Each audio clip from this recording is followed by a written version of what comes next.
L'insémination intra-utérine. Il s'agit d'une technique d'aide médicale à la procréation qui consiste à inséminer des spermatozoïdes directement dans la cavité utérine en franchissant le col. Avant la tentative, un bilan sera à réaliser pour le ou les membres du couple pour confirmer l'indication d'insémination et choisir les modalités du protocole de traitement.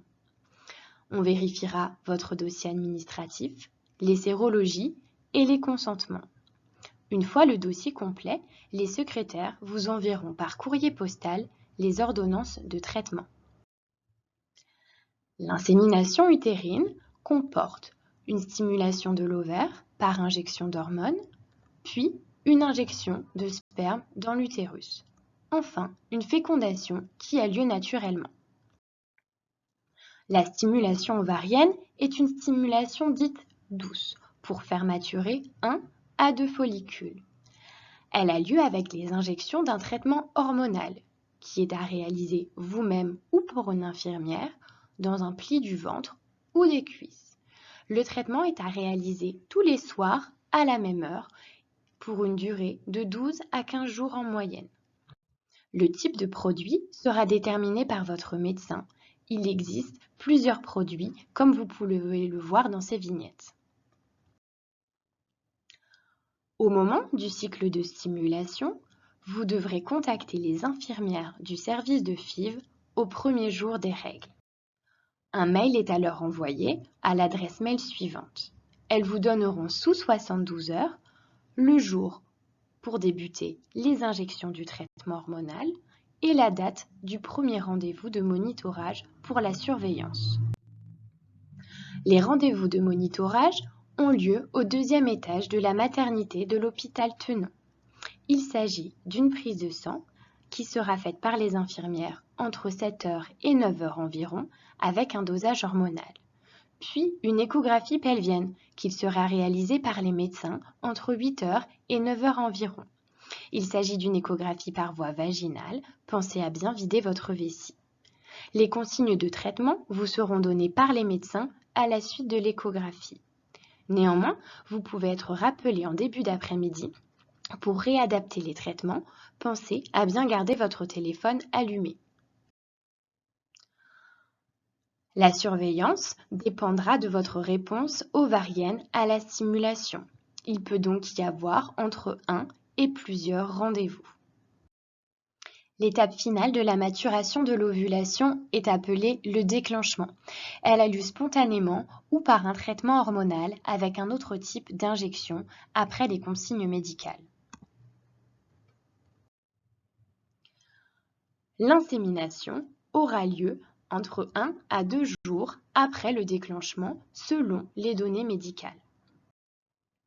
Le jour de l'insémination, vous devez vous présenter au laboratoire de médecine de la reproduction qui est au -1 au niveau de la maternité avec vos pièces d'identité à 8h30. Si un recueil de sperme est nécessaire, veuillez respecter un délai d'abstinence de 2 à 5 jours et une bonne hydratation la veille du recueil. En cas d'utilisation de paillettes de spermatozoïdes congelés, vous signerez le consentement pour la décongélation.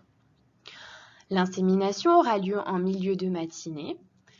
Il est recommandé de boire 1,5 litre d'eau et d'avoir la vessie bien remplie pour faciliter le geste intra-utérin.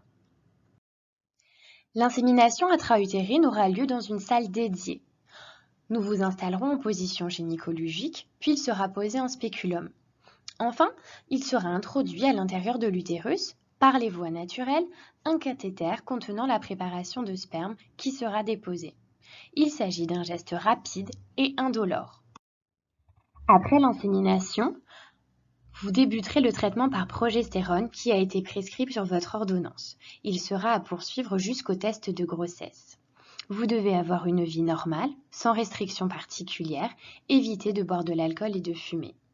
Les rapports sexuels sont à encourager pour optimiser la fécondation.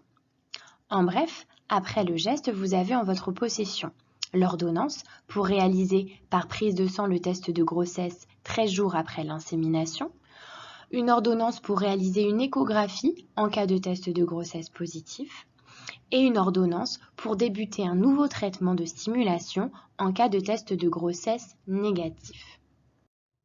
Un test de grossesse serait à réaliser. Il est impératif de l'envoyer par mail aux infirmières de FIV à l'adresse mail suivante. En cas de test de grossesse positif, nous vous demanderons de faire une surveillance de l'évolution du taux d'hormones de la grossesse, puis une échographie de la grossesse. La progestérone sera à poursuivre jusqu'à l'échographie du premier trimestre. En cas de test de grossesse négatif, les infirmières vous confirmeront l'arrêt du traitement. Si votre médecin a choisi de poursuivre les inséminations, lors de vos prochaines règles, vous pourrez envoyer un nouveau mail aux infirmières afin de débuter un nouveau cycle de stimulation.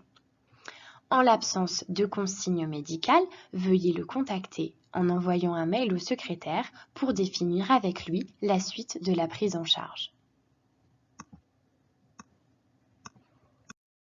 Les taux d'accouchement moyens après les gestes d'insémination intra-utérine sont entre 25 et 10 % si l'on s'en réfère aux données nationales et aux données du centre.